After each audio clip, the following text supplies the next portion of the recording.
Notice 1 Corinthians chapter 10 and verse 31. 1 Corinthians 10 verse 31. Therefore, whether you eat or drink or whatever you do, do all to what?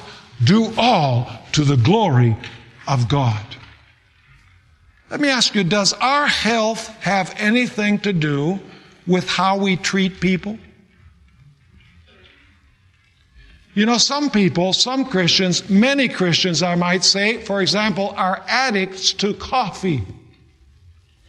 What happens when you don't drink coffee? You become cranky. Does it affect the way you treat people? Yes. Let me ask you, when you drink, when you get drunk, does that affect what you say to people and the way you treat people? Absolutely. The way you eat. Does that affect your thinking? Does that affect your behavior? The way you treat people? Drugs, eating forbidden foods? Absolutely. In other words, if we don't care for our body, we will not be able to reflect the character of Jesus in its fullness. You know, we need to have a healthy body and a healthy mind.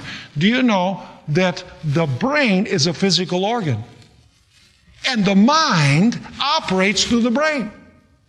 So the condition of your body affects the condition of your brain, and the condition of your brain affects your ability to reflect the character of God to others and your ability to communicate more clearly with God.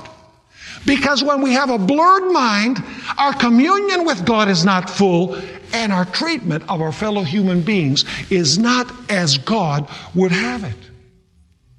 And so the first angel's message also calls us to glorify God in our body and in our spirit, which belong to God. Now, I'd like to read one verse in closing our study for today. 2 Corinthians chapter 3 and verse 18. We couldn't finish without this one because this verse is reminiscing about what happened to Moses on Mount Sinai. And so we have to end where we began. We began with Moses being in contact with God and him being changed and transformed and revealing God's glory to Israel in the character of God. Now notice 2 Corinthians chapter 3 and verse 18. But we all, with unveiled face. See, Israel asked Moses to put a veil over his face. So they didn't reflect the glory of God. They were always complaining and whining. They didn't reveal God's character because they didn't see the glory.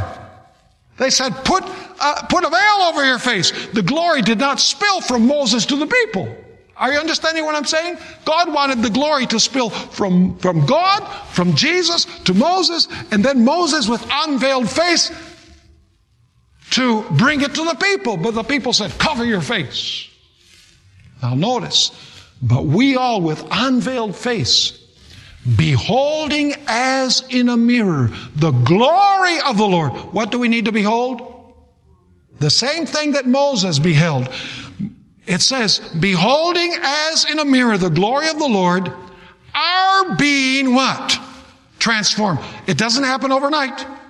The more time we spend with God, the more we behold Him, the more we are changed into His image. And the more television and violence and sex and profanity that we watch on television, the more we reflect television.